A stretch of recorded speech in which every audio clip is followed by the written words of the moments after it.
The vast majority of aid is well-intentioned.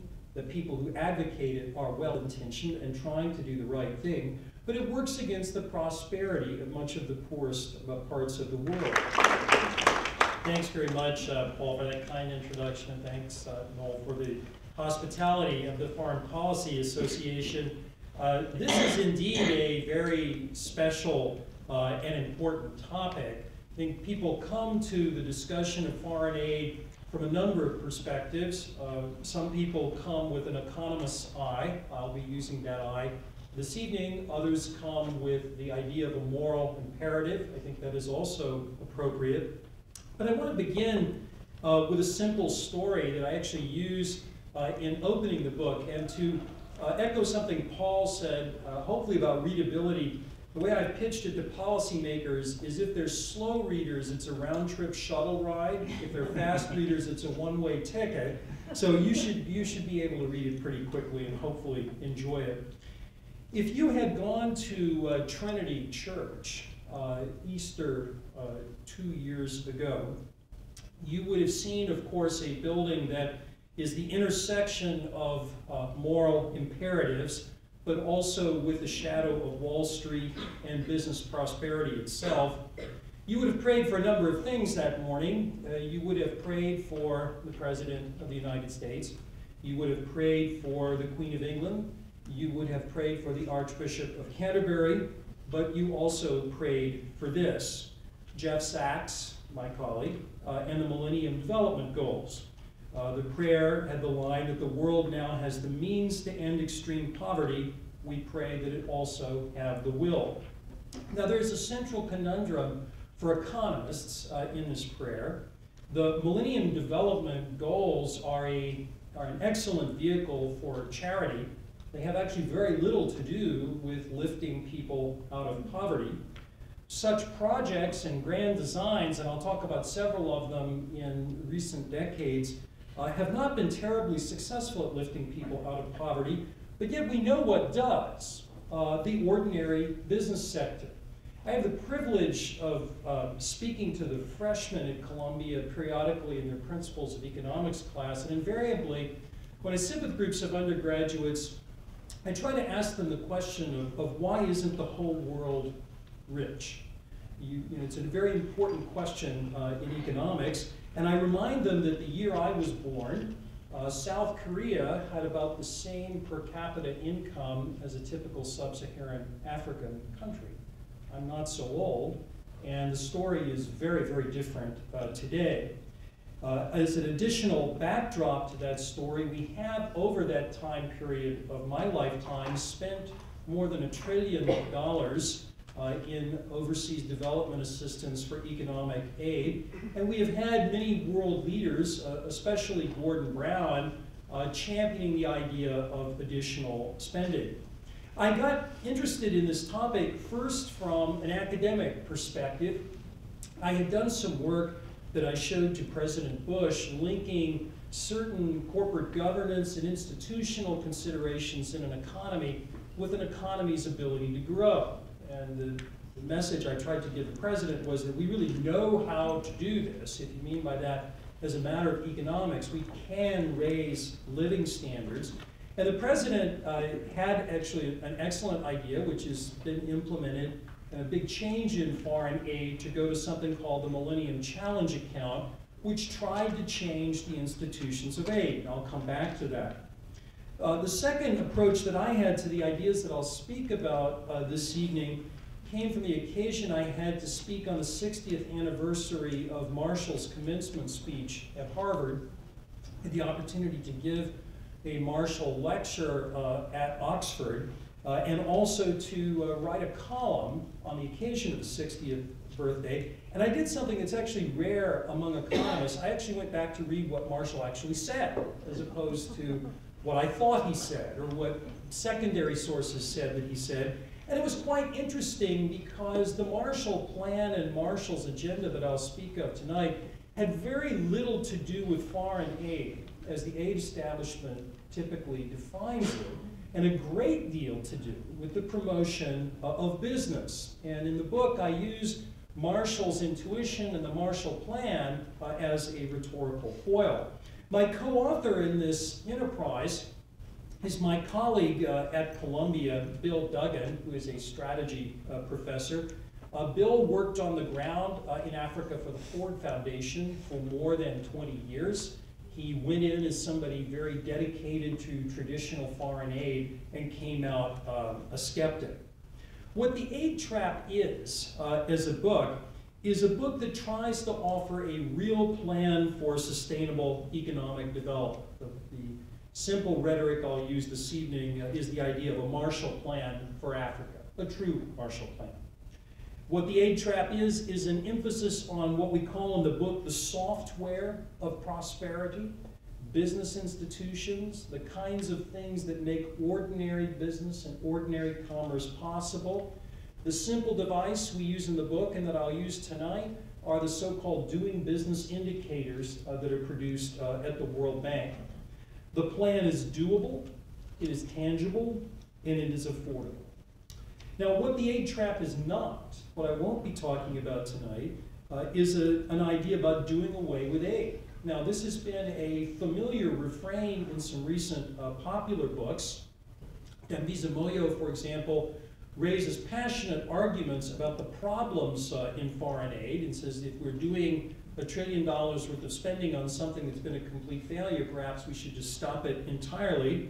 I don't think that's the right answer. I say that as an economist and somebody who believes that we have a moral imperative to act. But I do think that we have to make significant changes. Moyo's argument is that we need to stop aid and instead rely on the activities of countries like China to develop Africa. I'll come back to this point, but I believe the Chinese approach in Africa smacks more of traditional colonialism. It's not really consistent with American values, and we have a better idea.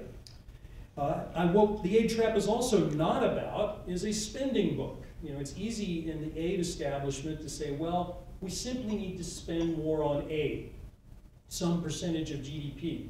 As an economist, I come to something like that with a bit of astonishment. Typically, we measure something's success by the value of output, not the value of input.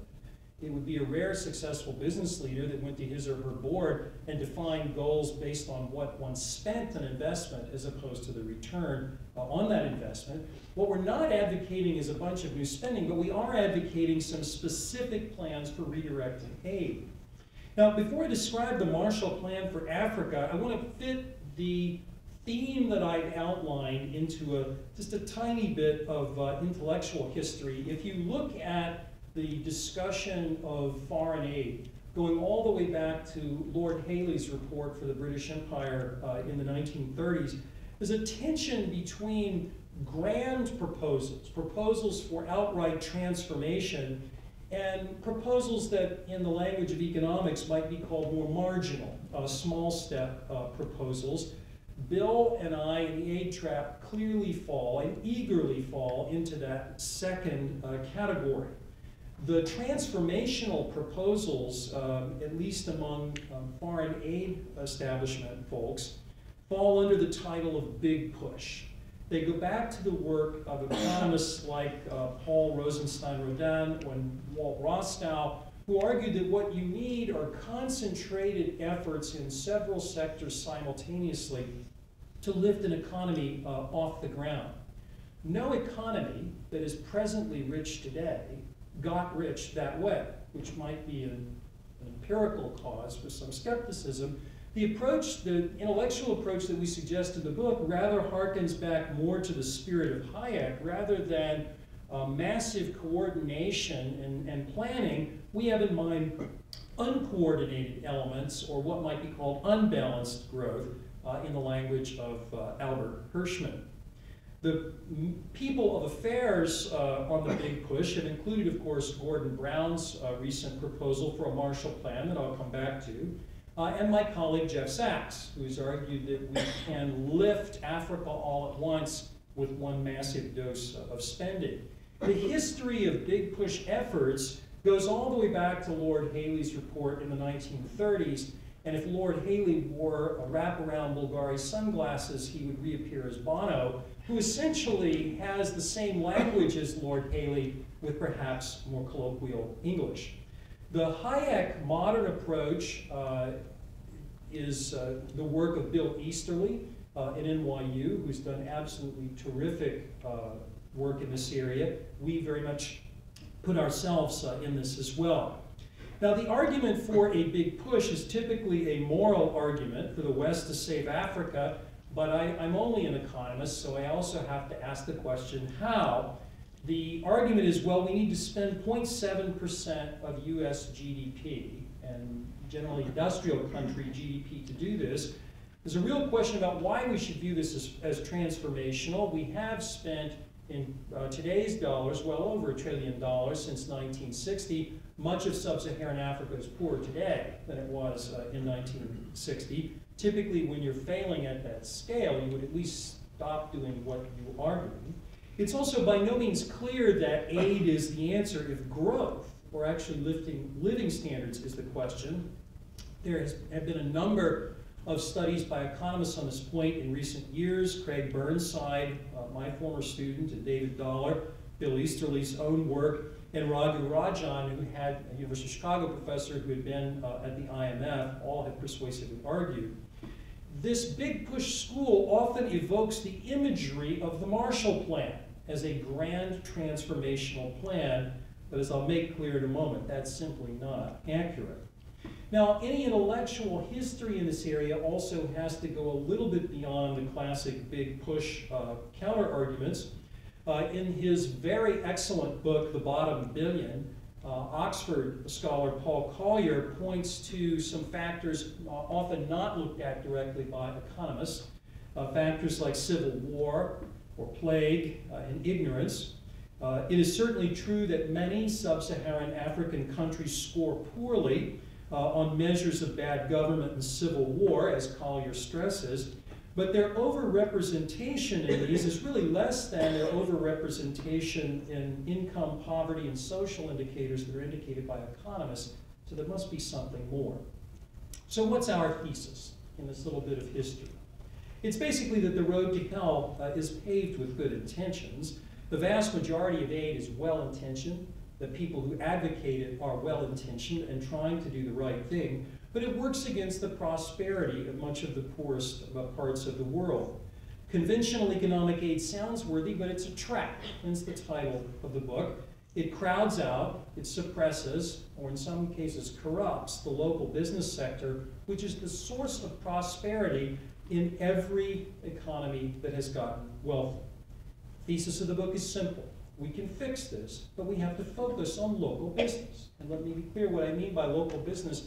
It's not simply free trade allowing multinationals from foreign countries in, although that is a good idea.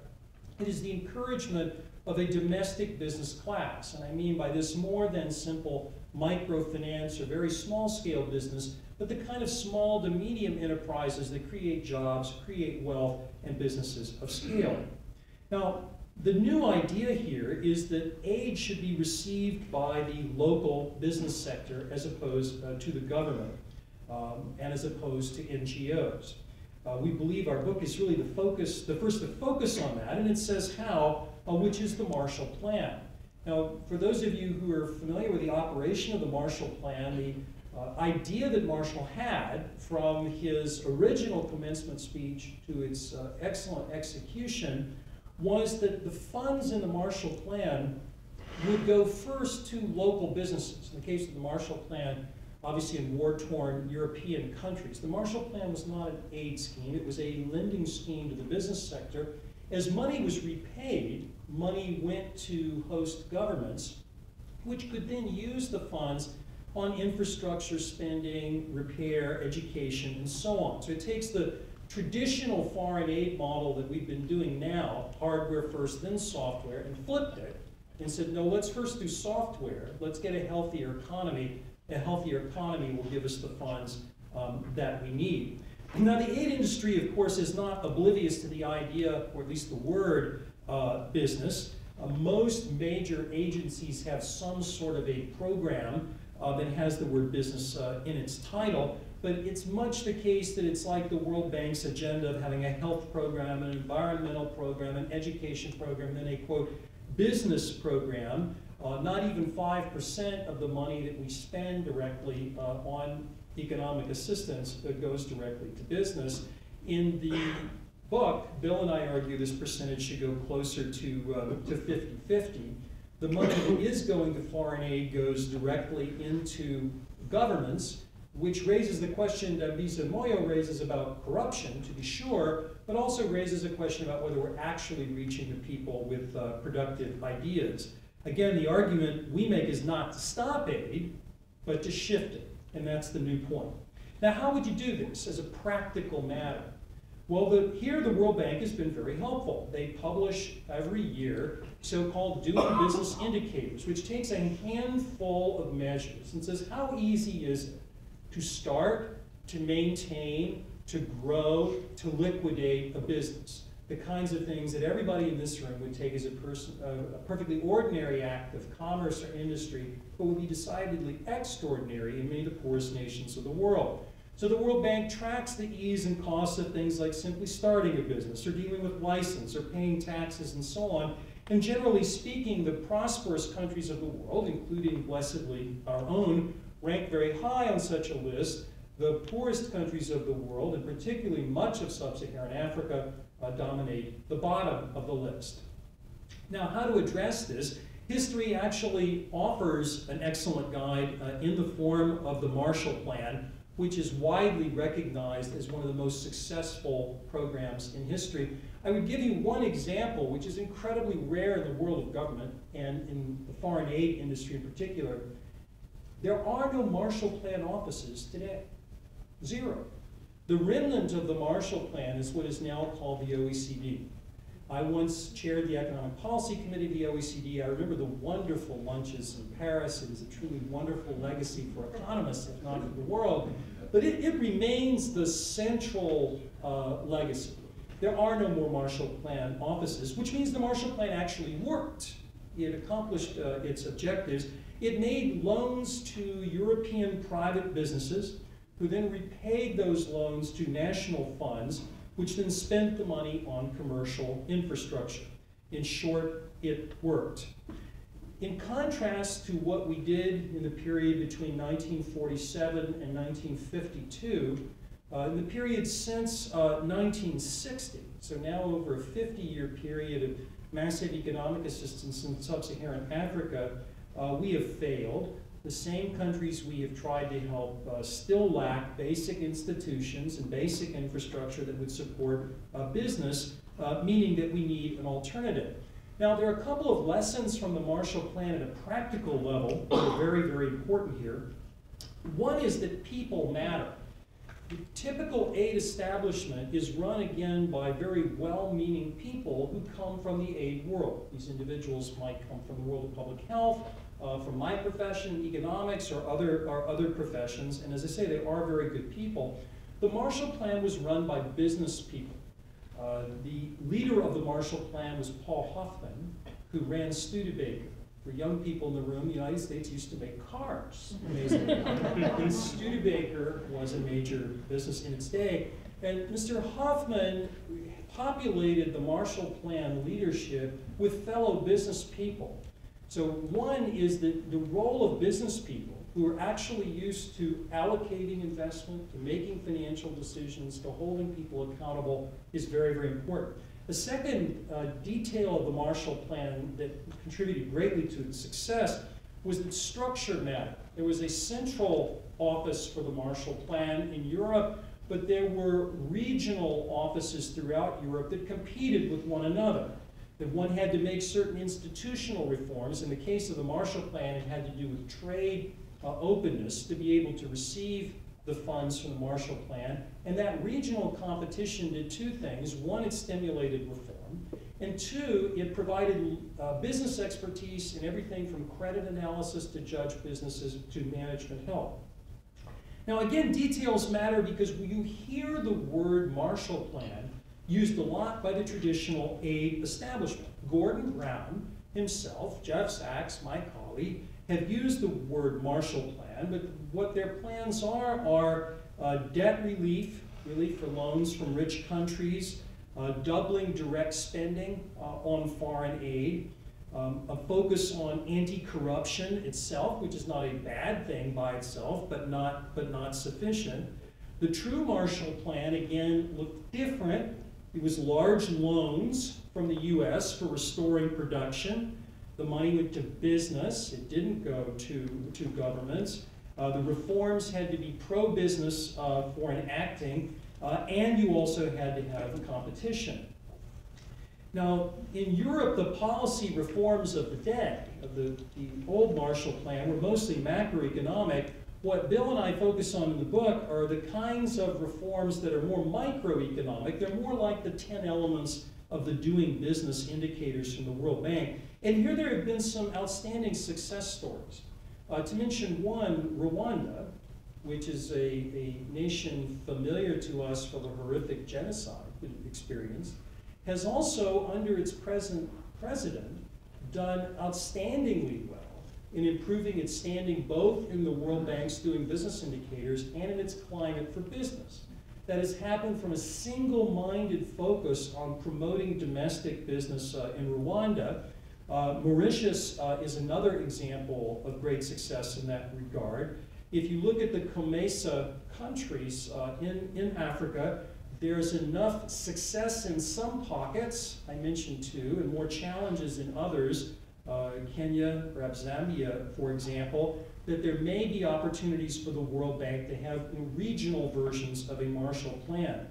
Now, there's an important distinction here from the Millennium Challenge account. Indeed, when Bill and I first got together, first lunch we ever had on this, it was his sitting me down and saying, you know, you were one of the people who helped design the MCA. I said, yes, right, I'm very proud of that. He said, I think it was a really dumb thing to do. I said, gee, that's not very nice, especially when I set your salary every year. And what he meant was the MCA got a big thing right, which was if you wanted additional assistance from the United States, you had to improve some things like accounting standards, independent judiciary, things we would all say are reasonable. But the funds still went directly to governments. And that was Bill's point. That was a central mistake the MCA had made, and a central mistake the Marshall Plan did not make. Now, if you contrast that, again, the Marshall Plan had a much tighter financing formula. It had loans and advances that had to be repaid, that were monitored, none of the evergreening of bad loans that we see in typical World Bank projects. Now, to make change here, we've got a lot of work to do. The major agencies for aid met in Ghana in September of 2008 in a very highly publicized forum on aid effectiveness. They listed all kinds of problems in the aid system that they wanted to fix, but they didn't mention the word business at all. Now, there's often an argument that the Marshall Plan is not an apt analogy here, except for its rhetorical flourish and its pleasant memory in your minds, because Europe in 1947 is not the same as Africa in 2010, which is, of course, absolutely true. Europe, while completely devastated after the war, was obviously highly educated, the recipient of wonderful Western institutions. But without taking you through too many details, Bill and I focus on a case study of Greece in the book. Greece actually was a very poor country in 1947. The approach the Marshall Plan took to business development in Greece, we believe, offers a wonderful roadmap. And what we're really borrowing from the Marshall Plan is less a comparison of European institutions and sub-Saharan African institutions, and more the idea of how you would structure aid.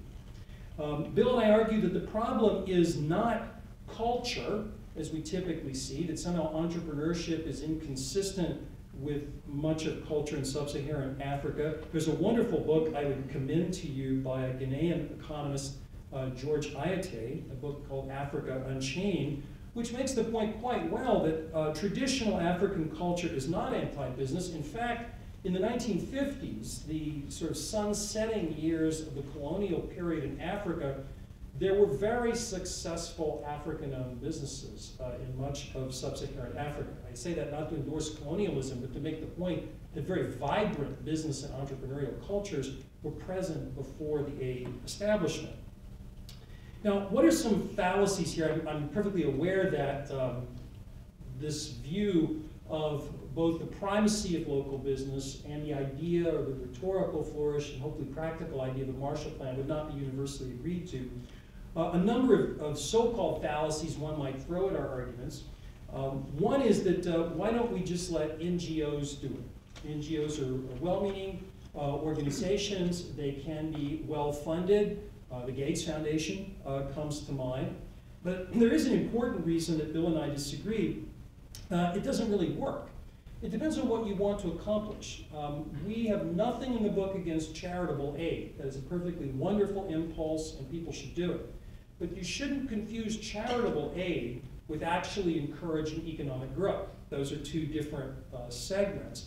And if one wants to encourage growth, one really has to focus on the domestic business sector, not NGOs. We provide some small case studies in the book of well-meaning NGOs actually crowding out local entrepreneurs in the provision of goods and services, and then when the NGO leaves, you lack the entrepreneurial base you had when the NGO got there. So while NGOs are valuable, they're valuable in social services, they're valuable in healthcare, valuable in education, we would at least question their value in economic development. Another thing that you sometimes hear is, well, why not just put infrastructure first? This is, again, the classic big push argument. If only we build it, they will come. We need to get all the highways done first. We need to get the educational system done first. No country that is rich today got rich in that pattern. Typically what happened was the success of business enterprises leading to the demand for and funds to supply public goods. That is typically what has happened with development. Remember how the Marshall Plan did this. It put the soft part first, the credit, the business institutions, then the hard part came later as the money got repaid. The aid establishment since 1960 has pursued a very different route, and of course the success is not so good. Another point people make is, well, it doesn't make any sense to focus on business because what we first got to do is root out corruption. Well, here we would come very close to the arguments Dambisa Moyo makes in her book, Dead Aid, which is that aid itself can encourage a culture of corruption. When money isn't going directly to the business sector but to governments, a highly corrupting environment takes place. And while anti-corruption is certainly important, we shouldn't kid ourselves that we can start there as opposed to business.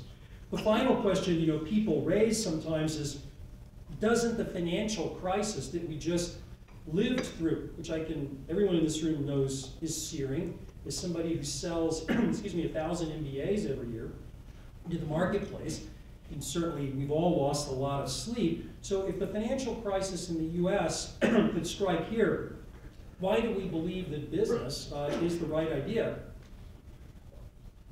I think the answer is simple, that the financial system that we have is still one that has a great constraints, and the presence of a financial crisis doesn't really negate the basic message, which is less about finance and more about commerce and industry, that we need to focus on business. Now, who can help? This is the good part about this. The Marshall Plan, when it was introduced, had the support of the business community.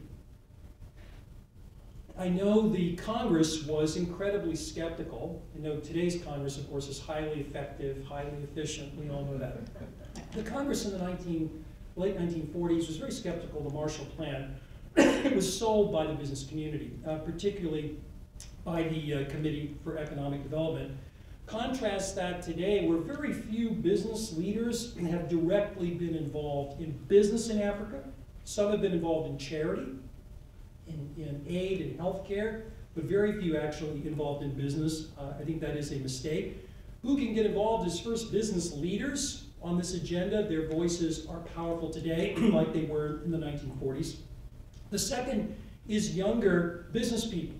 At Columbia Business School, we have now for 6 years been on the ground in Kenya and Tanzania, not with projects of traditional social services, but with projects ranging from training entrepreneurs, to training people who teach entrepreneurs in local business schools, and training local bankers in things that may sound mundane to a sophisticated audience like this, but things like simple credit analysis and how do you make loans.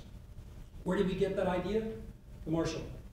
The Marshall Plan offices provided that exact kind of assistance. We've been very fortunate with support from Goldman Sachs, but there are opportunities, I think, for young business people at any major business school in this country or in the West to get involved along with business leaders.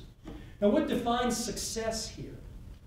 Again, there's no mystery in economics, at least, about how countries become economically self-sustaining. We see the answers from the early case studies of industrialization, of what made certain economies wealthy while others were not. There's very little to do with the presence of natural resources and much to do with entrepreneurship, with innovation, and the climate for small and medium-sized businesses. We can, Bill and I argue, accomplish the goal of changing the lives of the poorest among us in 2 generations. I know we can do it. I started this talk out with a description of South Korea in the year that I was born. South Korea is now one of the wealthiest, highest income countries in the world. There are other applications of these ideas beyond sub-Saharan Africa. I told Paul when we were waiting to come in that I had a very pleasant conversation with somebody I never expected to call me, which was Bill Clinton. And President Clinton said he had associated me with cutting rich people's taxes, but he found this book actually very interesting. We talked about Haiti and how one could help design better business institutions in Haiti. We've seen practical examples of these ideas in recent years in so-called enterprise funds that were used in Eastern Europe after the fall of the Berlin Wall. We've had relatively few studies of the success of enterprise funds, but most economists who've had a look, and they're at a much smaller scale than Bill and I are talking about here, but most economists have concluded a significant success. There is also a very interesting foreign policy challenge here. I wrote an op-ed a couple of months ago trying to contrast China's ambitions with Africa to what I had hoped Secretary Clinton might take as her agenda on her first Africa trip, which might be to channel a previous Secretary of State, and guess who? George Marshall, of course. And the Chinese great game has really been to try to lock up African resources for Chinese companies.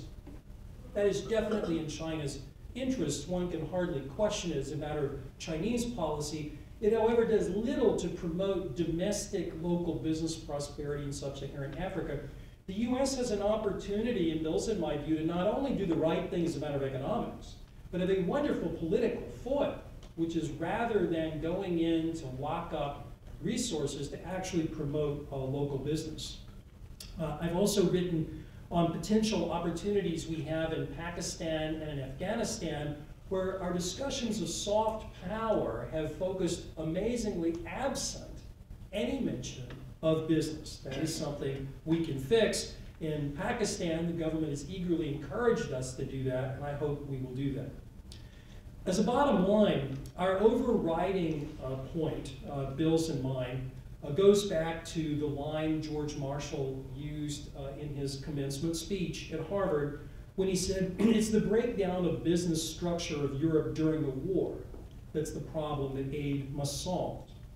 Marshall realized very well in June of 1947, and it's just as true today, that this is more about normalcy, about the things all of you take for granted, and I take for granted, normal commerce, normal industry, than it is about grand transformation.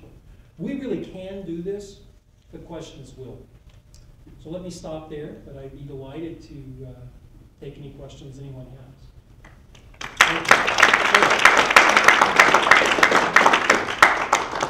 Sir. Select your question? Yeah, or if you'd prefer. No, go ahead. You mentioned, of course, the difference between Marshall Plan in Europe and situation in Africa. But you mentioned just education, probably spirit of capitalism, and also experience in industrialization, which exists in Europe and did not exist, and still not exist in Africa. You didn't mention at all, from my point of view, major factor.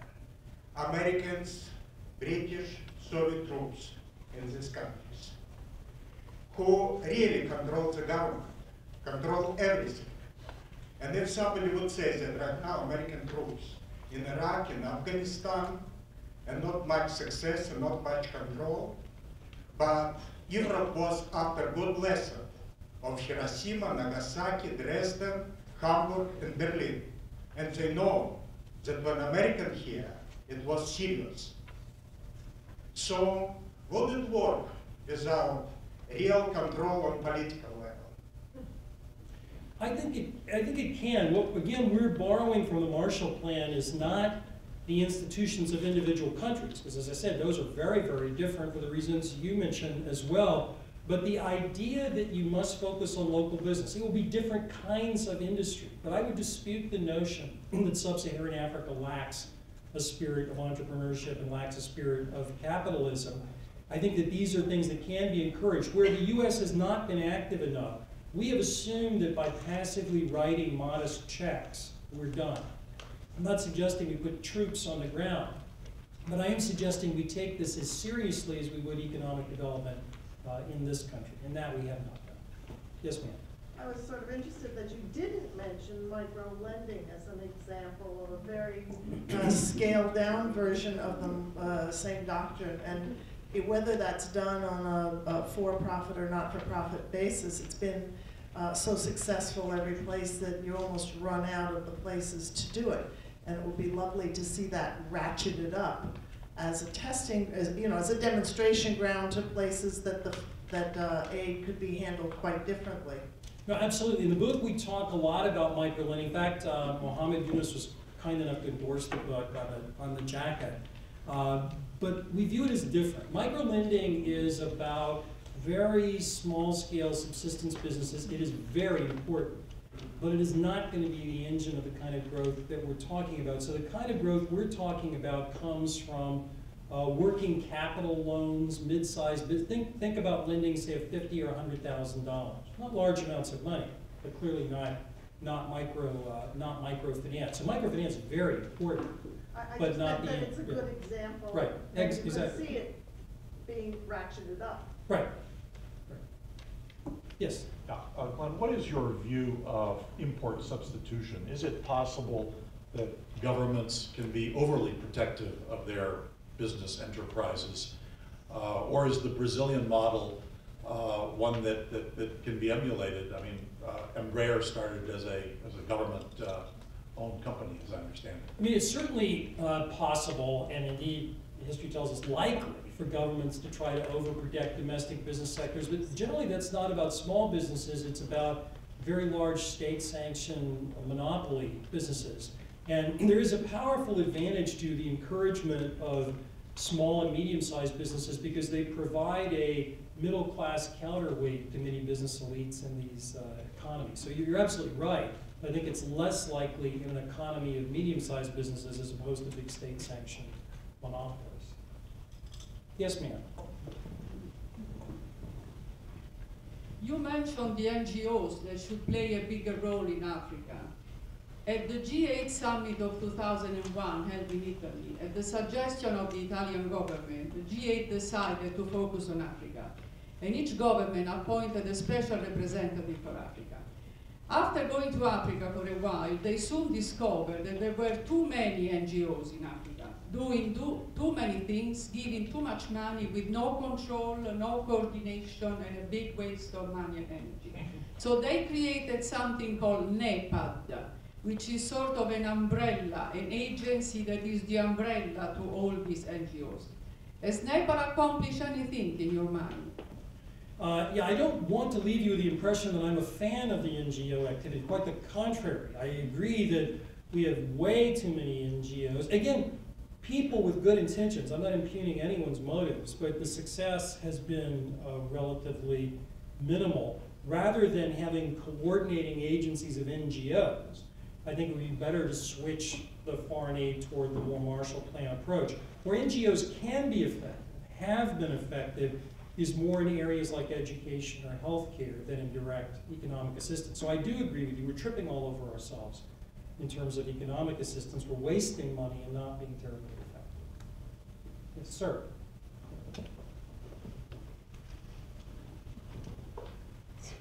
First of all, I want to thank you very much for your wonderful talk. I'm originally from Uganda, in East Africa, and most of the things you've mentioned I've witnessed over there. And also I live here now and I teach in a high school, and I realize the version of Haiti and the version of Haiti in Africa. But the problem is that I think that your message, I think some people here will agree, but many, in my view, I think many Americans don't realize that some of the help they are doing is actually hurting some of these countries in Africa. And my question would be like, how would you try to promote this kind of message in schools and churches and many, basically, organizations which would be interested in helping? And actually, when I go back to Africa, because I live here, everyone thinks I'm taking something for them. So there's a mindset that, oh, America is always going to provide. So I think we need to stop, I don't know if stopping, but we need to do something to try to change this kind of mentality. Well, I can tell you, there's no silver bullet, of course. I can tell you the things we're trying to do at Columbia. I've held a number of meetings with African business school deans, bringing them to the US to meet business leaders and American business school deans to talk about what they're seeing on the ground and approaches that really work. And the more we and other business schools send our students to the field to see, to try, to learn, they come back with the stories of what works and what doesn't. Because I think many people go into this with the right and appropriate moral and charitable impulse. The question is to channel that to an area that can actually help. And I think that there's much we can do. And that's where, again, the support of the business community is so important. The work that Goldman Sachs has done with us and others in the so-called 10,000 Women initiative has just been enormously helpful in the creation of mid-sized businesses. Yes, sir? With the Marshall Plan, after the Second World War, there was a lot of industry and industrialists left there. With respect to Africa, how many entrepreneurs and business people do you have that can handle $50,000 to $100,000? And perhaps the aid should be reversed. Instead of giving money, give them supplies, seed, solar pumps, solar stoves, so they don't cut down all the trees, all sorts of stuff, and tractors and things like that, and show them how to, and train them through the villages, not through the governments, because the government's so corrupt they steal everything. So, and also send your graduate students over there to partner with the locals to teach them how to run a business. Right. And that's in fact what we're doing. You said better what I tried to say, which is this is really about showing and demonstrating, and it may be less about literally giving someone inputs, but showing somebody how to build a business, how to take a basic idea to a scalable business. Again, no one believes that you're immediately going to start large numbers of enormous companies, but that's also not the way this country got rich. Development starts with small and medium-sized businesses, some of which will become large. I absolutely agree. Yes, sir. Thank you, Professor. I just have a question. Does your model presuppose, as I think the gentleman was saying up here, a virgin middle class? You know, does it really apply to the quote-unquote poor, as Dr. Yunus would say? Because I think that in many of the countries I'm familiar with in Africa, there's a huge disconnect between those who are making maybe $2 a day and those who are making 50 cents a day. So does your model, you know, who benefits directly from this model? And who are going to be the individuals or institutions that work with those who are at that middle class level to facilitate? Your question is a very good one, and we do start at that emerging middle class level. That's where a lot of the potential entrepreneurship is going to come. That's still very much inures to the benefit of the poorest of the poor, because again, as opposed to microlending, we're actually talking about the creation of businesses that will employ large numbers of people too. In terms of how you would do this, again, it's about training people in local business communities to help each other. and to deviate from our impulse to simply write checks or build things for people and send people there to help. The experience we have had time and time again with our students is absolutely amazing success with entrepreneurs. You know, this is not, even in the poorest of the countries, a place where entrepreneurship can't thrive with the right help. And that help doesn't have to be a check. Yes, ma'am. We have an emerging poor class in this country where we certainly need the introduction of jobs, et cetera. My question is the monetary impact of lending outside the United States from an inflationary point of view less of a fear because of the velocity not happening in this country and therefore no inflation happening here. It would seem that this would be a great application domestically as opposed to internationally when we need it at home. Well, I would break the question down into two parts. It's undeniably true that the intuition of the Marshall Plan can be an American idea too. There's nothing wrong with encouraging lending to small and medium-sized businesses in the United States. I wouldn't do so, directly from public funds. There are many private individuals who are much better at this. We're not advocating spending more money on aid. So this is not something that's going to further drain the American budget. Indeed, I could imagine this almost as the president's dream. He'd like to do something. His OMB director is telling him that you can't spend 0.7% of US GDP. Here's something that would enable him to take a change without draining the taxpayers. Yes, ma'am. Lady right there. Better hand. Yeah. I also want to, I work in microfinance, so I understand in Africa, and I understand once our clients are on their 17th, 18th, 19th loan cycles and they need to get those larger loans, there are very few institutions for them to get them because you've got tons of microfinance, microlending, and then you've got Barclays, and there's very little lending to sort of fill that gap in between. So I appreciate the work that you're doing to help those clients kind of reach the next level in their business.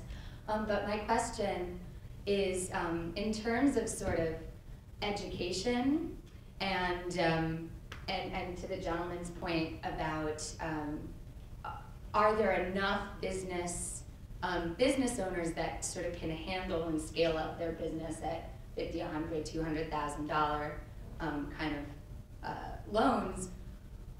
Do you see any kind of negative unintended outcomes in terms of the intellectual aid going over, in terms of business leaders? You hear Kagami talk about borrowed talent, and do you think that there are any negative outcomes of having American or Western leaders leading the charge in terms of business development?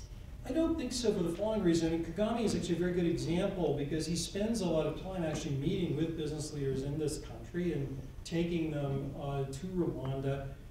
I think the issue is what kind of leadership do we provide? If our idea of leadership is writing a modest check and going to a dinner and clapping lightly, that's not going to be very helpful.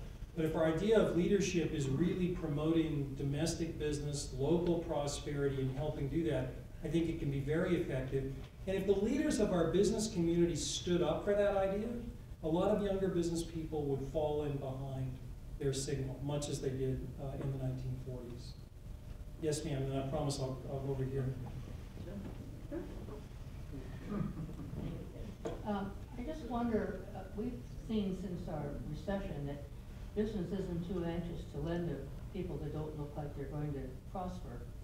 What makes you think they'd be any more interested in foreign companies if they don't look any better than some of the American companies they aren't interested in?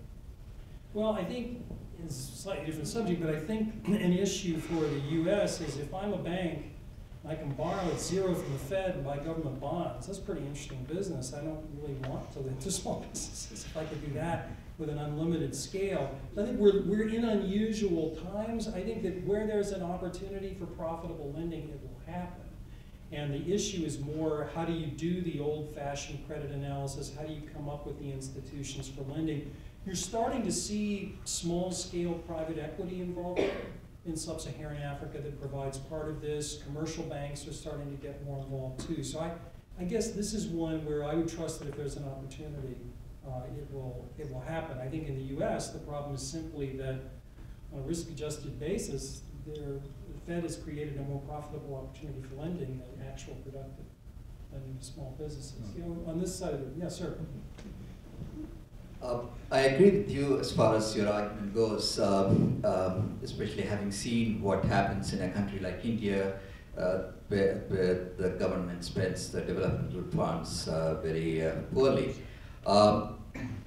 Does your argument extend to World Bank and other international agencies? Should they be lending directly to private enterprises rather than the government?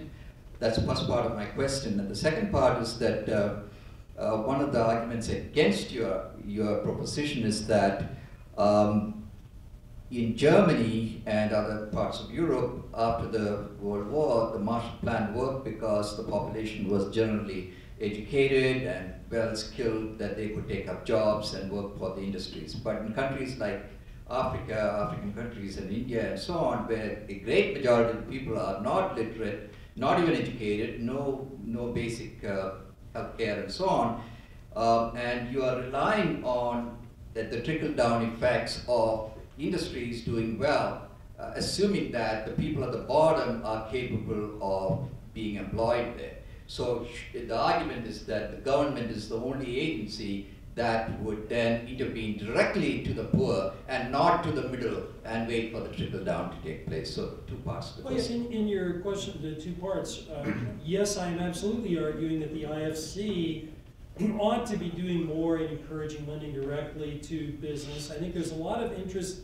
Lars Stenell, who runs the IFC, is actually quite sympathetic to these ideas, as is Bob Zellick. The question is really the bank's professional aid staff, which may have a different point of view. India and China really are the two modern miracles of transforming away from poverty. China's opening to the modern economic world in the late 70s, India beginning in the early 1990s. Those had very little to do with traditional foreign assistance, and what you call trickle-down has actually had enormous effects in both economies. Not to create the notion that there aren't many poor people in those economies, but the vast reductions in the number of the world's poor in the past few decades have come from those very transformations. I don't want to overstay my welcome, so tell me. One more question? Okay, and then I'm still here for a minute as I talk, but yes, sir. I just want to bring up the point of the overpopulation problem in Africa, sub-Saharan Africa, and Indonesia as well, that has brought about a poverty there that is dramatic. I spent a good deal of time in Africa in the 60s putting everybody energized the battery plants in 4 countries. 3 of them failed. The other went into Kenya. They managed to take away 70% of our equity. But going back to Kenya, the shock to me of seeing the country which had 8 million people in 1965 and now have 40 million has created poverty that just, I can't describe the difference in the two. And it's now like Lagos was then. Poverty is so outstripped the infrastructure that I think investing there, it's very. I'm just not as optimistic as you are. That without putting a clamp down on the growth of the population, that you're going to achieve very much. Well, I think you're looking at different pieces of an equilibrium. A more prosperous society is also going to have very different population dynamics. I think from an economic perspective, so I would take that as my closing line. I'll come back to my mantra of business first. But thank you again for. Well, thank you very much.